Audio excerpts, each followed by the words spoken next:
32 পরিচ্ছেদ মৃত রামের পুনর্জীবন। তারপর ল্যাজারাস নামে জনৈক ব্যক্তি পীড়িত হয়ে পড়ল। যিশু যখন শুনলেন, তিনি বললেন যে এ পীড়াতে মৃত্যু হবে না, ভগবানের মহিমা প্রকাশের জন্যেই এ পীড়া, যাতে করে ঈশ্বরের পুত্র মহিমান্বিত হন। শ্রীরামপুর আশ্রমের বারান্দায় বসে এক রৌদ্র কিরণোজ্জ্বল প্রভাতে শ্রী যুক্তেশ্বর গিরিজি খ্রিস্টীয় ধর্মশাস্ত্র ব্যাখ্যা করছিলেন। গুরুদেব ছাড়া তাঁর আরও জনকতক শিষ্য সেখানে ছিলেন। আমিও রাঁচির কয়েকজন ছাত্রকে নিয়ে সেখানে উপস্থিত ছিলাম। গুরুদেব ব্যাখ্যা করলেন, এই কথাগুলোতে যিশু নিজেকে ঈশ্বরের পুত্র বলে অভিহিত করলেন। যদিও তিনি আসলে ঈশ্বরের সহিত একাত্মীভূত, তবুও এখানে এইরূপ উল্লেখে তাঁর একটা গভীর নৈর্বক্তিক উদ্দেশ্য রয়েছে। ঈশ্বরের পুত্র হচ্ছেন মানুষের ভিতরের কূটস্থ বা ব্রহ্ম চৈতন্য। মরজগতের কেউ ঈশ্বরের মহিমা প্রকাশ করতে পারে না। মানুষ তাঁর স্রষ্টাকে সম্মান প্রদর্শন করতে পারে একমাত্র তাঁকে অনুসন্ধান করে। মানুষ কি কোনো নিরুপাধিক সত্তাকে মহিমান্বিত করতে পারে, যার সে কিছুই জানে না? সাধু সন্তদিগের মস্তকোপরি যে জ্যোতির্মণ্ডল, অর্থাৎ 6টা, তা ঈশ্বরের প্রতি ভক্তি প্রদর্শনের ক্ষমতার নিদর্শন। ল্যাজারাসের পুনরুজ্জীবনের অত্যাশ্চর্য কাহিনীটি শ্রী যুক্তেশ্বরজি পড়ে যেতে লাগলেন। পড়া শেষ হলে পর গুরুদেব গভীর নীরবতার মধ্যে মগ্ন হয়ে গেলেন। কোলের উপর সেই পবিত্র ধর্মশাস্ত্র খোলাই পড়ে রইল। গুরুদেব অবশেষে গভীর ভাব ও উদ্দীপনায় বলতে লাগলেন, আমারও ওই রকম একটি অলৌকিক ব্যাপার দর্শনের সুযোগ ঘটেছিল। লাহিড়ী মহাশয়ই আমার একটি বন্ধুকে মৃতাবস্থা থেকে পুনরুজ্জীবিত করে তুলেছিলেন। গল্প শুনবার গভীর আগ্রহে ছেলেদের মুখে হাসি দেখা দিল। আমিও উৎসাহিত হয়ে উঠলাম, কারণ শ্রী যুক্তেশ্বর গিরিজির কাছে শুধু দার্শনিক আলোচনা নয়, বিশেষ করে তাঁর গুরুদেবের যে কোনো অলৌকিক ঘটনার বিবরণ শুনবার মতো আমার মধ্যেও যথেষ্ট বালক সুলভ গভীর উৎসাহ আর আগ্রহও ছিল। গুরুজি শুরু করলেন, রাম আর আমি ছিলাম অভিন্ন হৃদয় বন্ধু। লাজুক আর বেশি লোকজন তেমন পছন্দ করত না বলে রাম মাঝরাত থেকে ভোরবেলায় আমাদের গুরুদেব লাহিড়ী মহাশয়কে দর্শন করতে আসত। সে সময় দিনের বেলাকার লোকেদের ভিড় থাকত না। রামের অন্তরঙ্গ বন্ধু ছিলাম বলে সে আমাকে অনেক গভীর আধ্যাত্মিক অনুভবের কথা গোপনে বলেছিল। তার আদর্শ সাহচর্যে আমারও প্রেরণা আসত। কথাগুলি স্মরণ করতে করতে গুরুদেবের মুখ মধুর স্মৃতিতে কোমল হয়ে উঠল। গুরুজি বলতে লাগলেন, হঠাৎ রাম এক কঠিন পরীক্ষার মধ্যে পড়ে গেল। সে এশিয়াটিক কলেরায় আক্রান্ত হল। গুরুতর অসুখের সময় গুরুদেব অবশ্য ডাক্তার ডাকতে বারণ করতেন না। কাজেই দুজন বিশেষজ্ঞকে ডাকা হল। চিকিৎসা খুব জোর চলতে লাগলো বটে, আমিও কিন্তু এধারে লাহিড়ী মহাশয়ের কাছে গভীরভাবে প্রার্থনা করতে লাগলাম। সেই সঙ্গে তাঁর বাড়িতে গিয়ে চোখের জলে ভেসে ব্যাপারটা তাঁকে জানালাম। কিন্তু গুরুদেব বেশ প্রফুল্ল মুখে হেসে বললেন, আরে ডাক্তারেরা তো রামকে দেখছে, তবে আর ভাবনা কি, সে ভালো হয়ে যাবে বই কি। শুনে মনটা একটু হালকা হলো। বন্ধুর বাড়ি ফিরে এলাম। এসে দেখি অবস্থা খুবই খারাপ, মরণ শিয়রে। হতাশ করুণ স্বরে একজন ডাক্তার আমাকে বললেন, আর ঘণ্টাখানেক কি বড়জোর 2 ঘণ্টা। আবার দৌড়লাম লাহিড়ী মহাশয়ের কাছে। ডাক্তারেরা তো বিবেচক লোক, রাম নিশ্চয়ই ভালো হয়ে যাবে দেখো, বলেই তিনি আমাকে প্রফুল্লভাবে বিদায় দিলেন। রামের বাড়িতে এসে দেখলাম যে ডাক্তার দুজনাই চলে গেছেন, একজন আবার একছত্র লিখেও রেখে গেছেন, আমাদের যতদূর করবার সবই করেছি, কিন্তু এর আর বাঁচার কোনো আশাই নেই। বন্ধুর অবস্থা দেখে বোধ হল যে সত্যিই তার মরণ ঘনিয়ে আসছে, কিন্তু আমি বুঝতে পারলাম না লাহিড়ী মহাশয়ের কথা কেমন করে সত্য না হয়ে যায়। অথচ রামের মুমূর্ষু অবস্থা দেখে মনে হতে লাগলো যে এবার সব শেষ। একবার বিশ্বাস, আবার পরক্ষণেই অবিশ্বাসের দোলায় দোদুল্যমান হয়ে বন্ধুর জন্য যতটা করার সে সময় তা সবই করলাম। একটু ঘোর কেটে যেতেই সে চেঁচিয়ে বলে উঠল, যুক্তেশ্বর, গুরুদেবের কাছে দৌড়ে যাও, তাকে বলো গিয়ে যে আমি চললাম, আর বলো যে আমার অন্ত্যেষ্টির আগে যেন তিনি আমার দেহকে আশীর্বাদ করেন। এই কথাগুলি বলে একটা গভীর দীর্ঘশ্বাস ফেলে রাম মরণের কোলে ঢলে পড়ল। তার মৃত্যুশয্যার পাশে বসে তো ঘণ্টাখানেক ধরে খুব খানিকটা কাঁদলাম। নীরবতার যে চির উপাসক, সে এখন মৃত্যুর গভীরতর নীরবতায় নিমগ্ন। অন্য একজন শিষ্য ঘরে এলো। তাকে যতক্ষণ না ফিরি বাড়িতে থাকতে বলে অর্ধোদ্ভ্রান্ত চিত্তে শ্রান্ত ক্লান্ত পদে চললাম গুরুর বাড়ির দিকে। লাহিড়ী মহাশয় একগাল হেসে বললেন, রাম এখন কেমন আছে হে? আর সামলাতে না পেরে একেবারে সোজাসুজি মুখের উপর বলে দিলাম, মশাই, শিগগিরই দেখতে পাবেন সে কেমন আছে। ঘণ্টা কতক বাদেই দেখবেন তাকে শ্মশানে নিয়ে যাওয়া হচ্ছে। এই বলে প্রবল কান্নায় ভেঙে পড়লাম।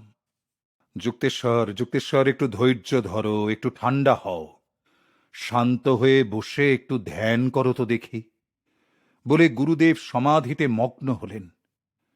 সেদিন বিকেল আর রাতটা এক অখণ্ড নীরবতার মধ্যে দিয়েই কাটল।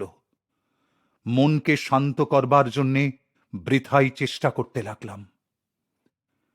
ভোরের দিকে লাহিড়ী মহাশয় আমার দিকে আশ্বাসসূচক দৃষ্টিতে তাকিয়ে বললেন, আহ, দেখছি যে তোমার মন এখনো শান্ত হয়নি। আরে, কালকে তুমি আমায় বললে না কেন যে ওষুধ টষুধ গোছের একটা প্রত্যক্ষ কিছু সাহায্য চাই? তারপর রেড়ির তেলের প্রদীপটা দেখিয়ে দিয়ে বললেন, একটা ছোট শিশিতে ওই প্রদীপটা থেকে খানিকটা তেল ঢেলে নিয়ে রামের মুখে 7টা ফোঁটা ঢেলে দাও গে যাও। আমি তো তীব্র আপত্তি করে উঠলাম, গুরুদেব, ছেলেটা কাল দুপুরবেলা মারা গেছে, এখন আর তেলের কি প্রয়োজন বলুন? সে যাগ্গে, এখন যা বলি তাই করো দেখি। লাহিড়ী মহাশয়ের স্ফূর্তির কারণ কিছুই বোধগম্য হল না। শোকের দারুণ বেদনা তখনও আমার প্রশমিত হয়নি। যাক, খানিকটা তেল তো ঢেলে নিয়ে রামের বাড়ির দিকে রওনা হলাম। গিয়ে দেখি মৃত্যুর আলিঙ্গনে রামের দেহ হিম শীতল। তারে বিভৎস অবস্থার দিকে দৃক্পাত না করে ডান হাতের আঙুল দিয়ে ঠোঁট দুটো ফাঁক করে বাঁ হাত আর ছিপির সাহায্যে তার দাঁত কপাটি লাগা মুখে ফোঁটা ফোঁটা করে সেই তেল ঢালতে লাগলাম।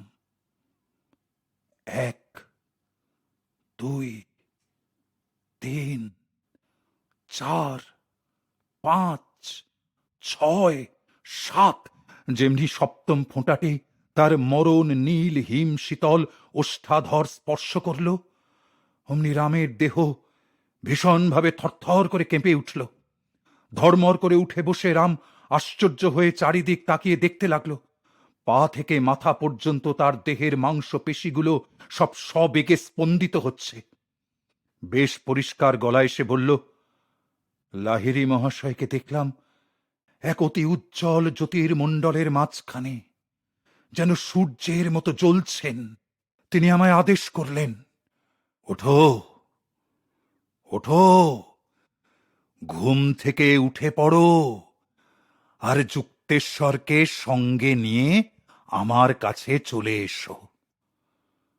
বলে তো রাম বেশ ঝেড়ে ফুরে উঠে পড়ে জামা কাপড় পরে আমার সঙ্গে চলল গুরুদর্শনের জন্যে। এইরকম সাংঘাতিক রোগের পর সে হাঁটবার মতো বলই বা পেল কি করে, আর বেশ দিব্য সপ্রতিভভাবে গুরুদর্শনেই বা চলল কেমন করে, তা ভেবে তো বুদ্ধি আমার লোপ পাবার উপক্রম। রাম সোজাসুজি গুরুদেবের কাছে পৌঁছে তাঁর চরণে সাষ্টাঙ্গে প্রণাম করল। চক্ষে তার কৃতজ্ঞতার অশ্রুধারা। গুরুদেব আনন্দে একেবারে আত্মহারা। আমার দিকে চোখ মিটমিট করে একটু দুষ্টামির হাসি হেসে বললেন, যুক্তেশ্বর, এবার থেকে তুমি নিশ্চয় একটি রেড়ির তেলের শিশি সঙ্গে রাখতে ভুলবে না। কি বলো? যখনই কোনো মৃতদেহ দেখবে তখনই তার মুখে এই রেড়ির তেলের গোটা কতক ফোঁটা ফেলে দিও, তাহলেই সে ধর্মরিয়ে উঠে বসবে।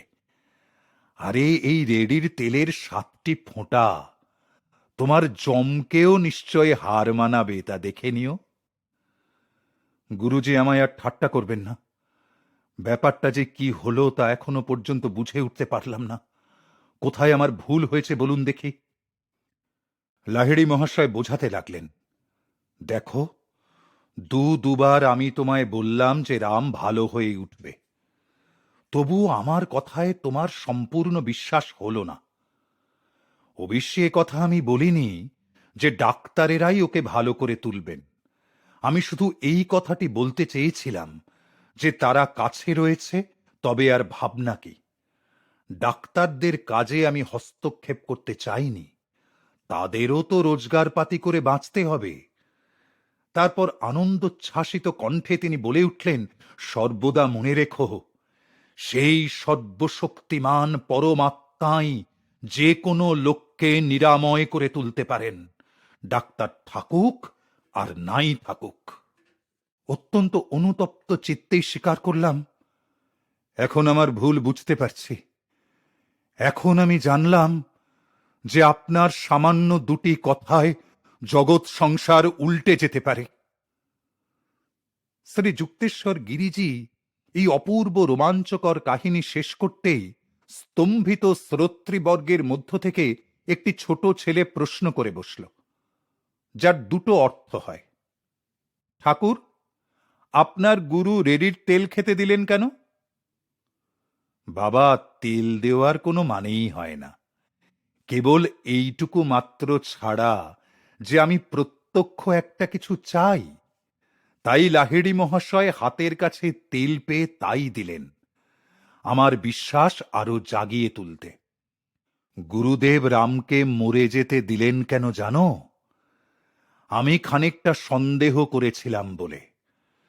কিন্তু আমার দেবতুল্য গুরু মহারাজ জানতেন যে যেহেতু তিনি বলেছেন শিষ্যটি ভালো হয়ে যাবে, তাকে সুস্থ হতেই হবে, এমনকি মরণের মুখ থেকে বাঁচিয়েও, যা সাধারণত একেবারে চরম পরিণাম।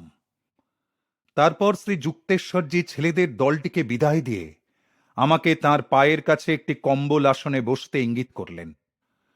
অস্বাভাবিক গাম্ভীর্যের সঙ্গে তিনি বলতে লাগলেন, যোগানন্দ, তোমায় তো লাহিড়ী মহাশয়ের সাক্ষাৎ শিষ্যেরা ছেলেবেলা থেকেই ঘিরে রয়েছেন। আমাদের মহাগুরু তাঁর মহিমময় জীবন আংশিক স্বাতন্ত্রতার মধ্যেই কাটিয়েছেন, আর তাঁর অনুচর বর্গদের তাঁর শিক্ষা নিয়ে কোনো প্রতিষ্ঠান গড়ে তুলতে বরাবরই নিষেধ করে এসেছেন। যাই হোক, তিনি একটি অর্থপূর্ণ ভবিষ্যৎবাণী করে গেছেন। বলছি, শোনো। তিনি বলেছিলেন, আমার তিরোভাবের 50 বৎসর পরে আমার জীবন কথা লিখিত হবে, কারণ প্রতীচ্যে যোগ সম্বন্ধে তখন একটা গভীর আগ্রহ দেখা দেবে। এই যোগের বার্তা সে সময় সারা পৃথিবীময় ছড়িয়ে পড়বে, আর মানব জাতি যে একই পিতার সন্তান তার প্রত্যক্ষ অনুভূতি থেকে এক বিশ্বভ্রাতৃত্ব গড়ে উঠবে। শ্রী যুক্তেশ্বর গিরিজি বলতে লাগলেন, বৎস যোগানন্দ, যোগের বাণী প্রচার করতে আর তাঁর পবিত্র জীবন কথা লিপিবদ্ধ করতে তুমি অবশ্যই তোমার সাধ্যমতো চেষ্টা করবে। 1895 সালে লাহিড়ী মহাশয়ের তিরোভাবের পর থেকে 50 বৎসর পূর্ণ হয় 1945 সালে, আর ওই বছরেই বর্তমান পুস্তক রচনার কাজ শেষ হয়। আর এই 1945 সালেই বৈপ্লবিক আণবিক যুগের সূচনা। এই অদ্ভুত যোগাযোগ দেখে আমি বিস্ময়ে অবাক হয়ে যাই। চিন্তাশীল মনীষীরা শান্তি ও বিশ্বভ্রাতৃত্বের সমস্যা আশু সমাধানের জন্য আগের চেয়ে এখন বেশি করে মনোসংযোগ করছেন, পাছে অবিরত জড়শক্তি প্রয়োগে এই সব সমস্যা সমাধানের সঙ্গে সঙ্গে মানুষও চিরতরে না লুপ্ত হয়ে যায়। যদি মানবজাতি আর তাদের কার্যকলাপ সময়ের প্রভাবে অথবা বোমার প্রসাদে নিশ্চিহ্ন হয়ে যায়ও, তাহলেও সূর্যদেব যথারীতি তার নিজ পথেই চলবে, এবং গ্রহ নক্ষত্র তো যে যার স্থানে বসে ঠিক নিয়মিত পাহারা দিয়ে যাবে। মহাজাগতিক নিয়ম তো কখনো স্থগিত বা পরিবর্তিত করা যায় না, তাই মানুষ এদের সঙ্গে সঙ্গতি রেখে চললে ভালোই করবে। যদি বিশ্ব প্রকৃতি শক্তি প্রদর্শনের বিরোধী হয়, সূর্য যদি গ্রহ নক্ষত্রের সঙ্গে লড়াই না করে তাদের ক্ষুদ্র অধিকারটুকু ছেড়ে দিয়ে নির্দিষ্ট সময়ে অস্ত যায়, তবে আর আমাদের মুষ্টি আস্ফালনের প্রয়োজন কি? সত্যি কি এ থেকে কোনো শান্তি আসবে? কাটাকাটি হানাহানি নয়, ক্রূরতা নয়, সদ ইচ্ছা আর প্রেমের শক্তিতেই বিশ্ব প্রকৃতির স্নায়ু শক্তিমান। পরিপূর্ণ শান্তিতে অবস্থান করেই মানব জাতি জানতে পারবে বিজয় লাভের অনন্ত ফল। আর তা শোণিত সিঞ্চিত মৃত্তিকাজাত বৃক্ষ হতে উৎপন্ন ফলের চেয়ে ঢের ঢের বেশি সুমধুর। এই যে এত বড় লিগ অফ নেশনস, তা তখন একটা অত্যন্ত স্বাভাবিক, নামহীন মানব হৃদয়ের মিলন ক্ষেত্র হয়ে দাঁড়াবে। পৃথিবীর দুঃখ নিবারণের জন্য উদার সহানুভূতি আর সূক্ষ্ম অন্তর্দৃষ্টি মানব বৈচিত্র্যের কেবলমাত্র একটা খুব বিজ্ঞ বিশ্লেষণ আর বিচার থেকে পাওয়া যাবে না। তা পাওয়া যাবে মানুষের গভীর ঐক্যবোধের ভিতর থেকে, ভগবানের সঙ্গে তার আত্মীয়তার মধ্য থেকে, বিশ্বভ্রাতৃত্বের মধ্য দিয়ে পৃথিবীতে শান্তি প্রতিষ্ঠা, যে পৃথিবীর সর্বোত্তম আদর্শ। এই উপলব্ধির পথে ঈশ্বরের সাথে ব্যক্তিগত সংযোগ স্থাপনের বিজ্ঞান, এই যোগই যেন সকল দেশে সকল লোকের ভিতর কালক্রমে প্রসার লাভ করে। যদিও ভারতবর্ষের সভ্যতা যে কোনো জাতির চেয়ে প্রাচীন, তাহলেও অতি অল্প ঐতিহাসিকেরাই খবর রাখেন যে জাতি হিসাবে তার বেঁচে থাকার কৃতিত্ব কোনো দিক দিয়েই একটা আকস্মিক ঘটনা নয়। তার কারণ ভারতবর্ষ যুগে যুগে তার শ্রেষ্ঠ সন্তানদের মাধ্যমে শাশ্বত সত্যকে যে ভক্তি অর্ঘ্য প্রদান করে এসেছে, তারই এ একটা ন্যায়সঙ্গত পরিণতি মাত্র। যুগ যুগান্তর ধরে, সে যে কত যুগ, তা কোনো ক্লান্ত প্রাচীন গবেষক কি আমাদের বলতে পারেন? নিরন্তর বিকারহীন অস্তিত্ব বজায় রেখে যে কোনো জাতির চেয়ে মহাকালের প্রতিদ্বন্দ্বিতার যোগ্যতম উত্তর ভারতবর্ষই দিতে পেরেছে। বাইবেলের গল্পে আছে, এব্রাহাম ভগবানের কাছে আবেদন জানিয়েছিল যে যদি 10টি সদাচার পরায়ণ লোক পাওয়া যায়, তাহলে সোডম নগরী যেন ধ্বংসের হাত থেকে অব্যাহতি পায়। তাতে এই দৈববাণী হয়েছিল যে আমি ওই রকম 10টি লোকের জন্যেই এ আর ধ্বংস করব না। ভারতবর্ষ যে বিস্মৃতির গর্ভে বিলুপ্ত হবার হাত এড়িয়ে বেঁচে গেছে, উপরোক্ত উক্তির আলোকে এটি বিচার করলে ওই কথাগুলি নতুন অর্থপ্রদ হয়ে ওঠে।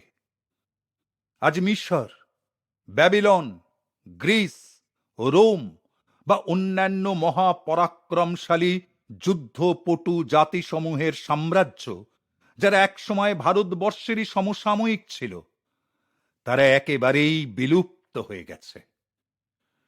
ভগবানের উত্তরে স্পষ্ট বোঝা যায় যে কোনো দেশের অস্তিত্ব তার জড় উন্নতিতে নয়, তার মহামানবদের কৃতিত্বেই বজায় থাকে। আজকের এই বিংশ শতাব্দী, যা 50 বছর পূর্ণ হবার পূর্বেই 2টি মহাযুদ্ধের রক্তধারায় রঞ্জিত হয়েছে, সেখানে আজ যেন ঈশ্বরের সেই বাণী ধ্বনিত হয়ে ওঠে যে জাতির মধ্যে অন্তত 10 জন প্রকৃত ধর্মপরায়ণ ব্যক্তি খুঁজে পাওয়া যায়, যারা সেই অমোঘ ন্যায় বিচারকের চক্ষে শ্রেষ্ঠ, সে জাতি কখনো ধ্বংস হতে পারে না।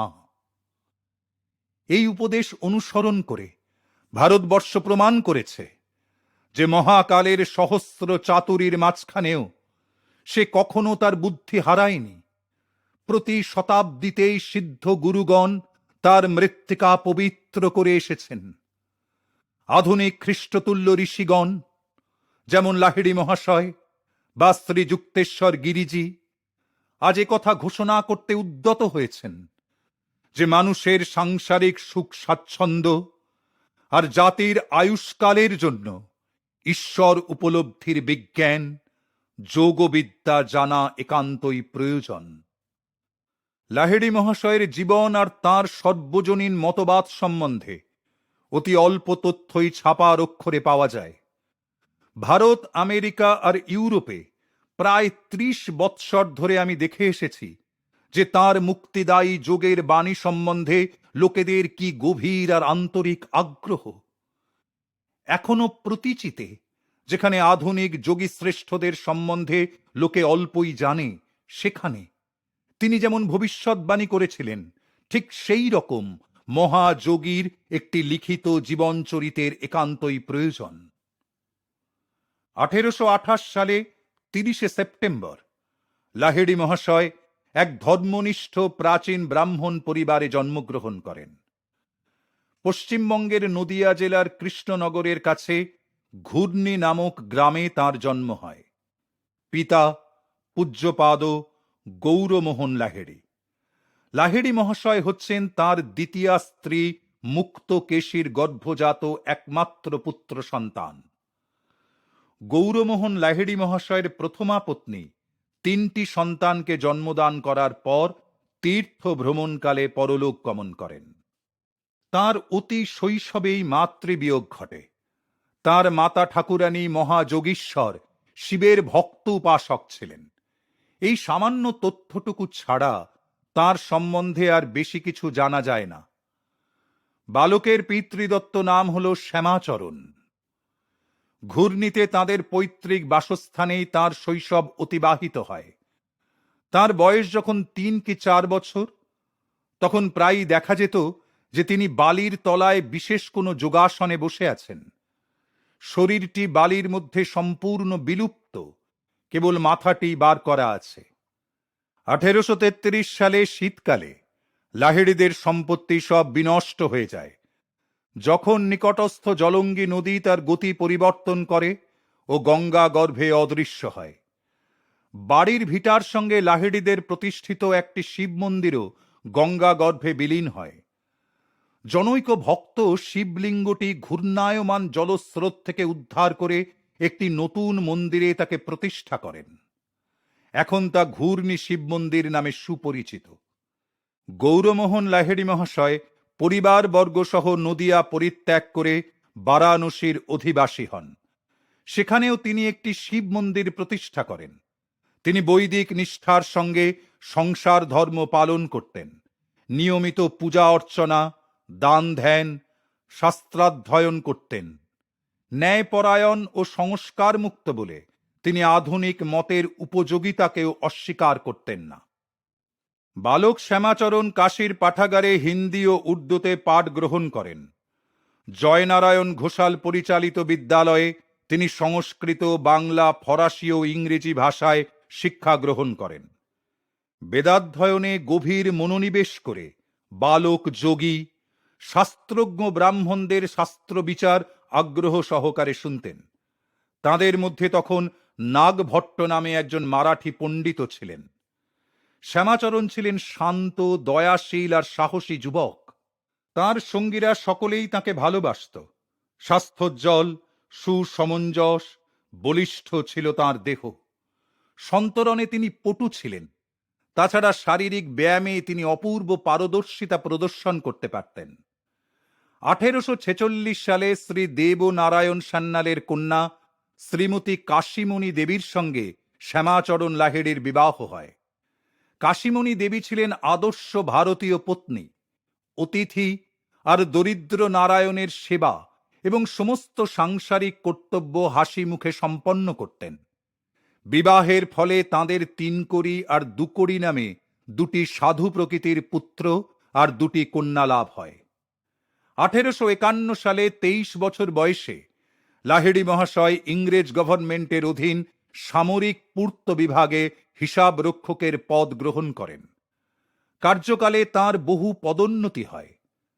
শুধু ভগবানের কাছেই যে তিনি একজন মহাযোগী বলে প্রতিভাত হয়েছিলেন তাই নয়, এ সংসার নাট্যমঞ্চে ক্ষুদ্র মানব জীবনের নাটকে তিনি সামান্য অফিস কর্মচারীর ভূমিকা অভিনয়ও কৃতকার্য হয়েছিলেন। পূর্ত বিভাগ নানা সময় লাহিড়ী মহাশয়কে গাজীপুর, মির্জাপুর, দানাপুর, নৈনিতাল, কাশী ও অন্যান্য স্থানে তাদের অফিসে বদলি করেছিল। পিতার মৃত্যুর পর লাহিড়ী মহাশয়ের উপর সংসারের সম্পূর্ণ ভার এসে পড়ল। পরিবারবর্গের জন্য তিনি কাশীতে নিরালা গরুরেশ্বর মহল্লায় একটি বাড়ি খরিদ করেন। তাঁর 33 বৎসর বয়সের সময় লাহিড়ী মহাশয় তাঁর পুনর্জন্মগ্রহণের উদ্দেশ্য পূর্ণ হতে দেখতে পান। হিমালয়ের রানী ক্ষেতের কাছে নিজ মহাগুরু বাবাজি মহারাজের সঙ্গে তাঁর সাক্ষাৎ লাভ হয়। তিনি তাঁকে ক্রিয়াযোগে দীক্ষিত করেন। এই মঙ্গলপ্রদ ঘটনা শুধু তাঁর একার ক্ষেত্রেই নয়, সমগ্র মানব জাতির কাছে একটা পরম মাহেন্দ্রক্ষণ। অবলুপ্ত অথবা বহুকাল বিলুপ্ত উচ্চতম যোগ শিক্ষা আবার সাধারণ্যে প্রকাশিত হল। পুরাণে কথিত ভগীরথের তপস্যায় প্রীত হয়ে আকাশবাহিনী গঙ্গা যেমন স্বর্গ হতে মর্তে আগমন করেছেন, এই ক্রিয়াযোগও তেমনি 1861 খ্রিস্টাব্দে হিমালয় কন্দর হতে নির্গত হয়ে মানবের সংসার দাবদগ্ধ হৃদয়ে অমিয় ধারার প্লাবন বহাবার জন্যেই ছুটে চলেছে।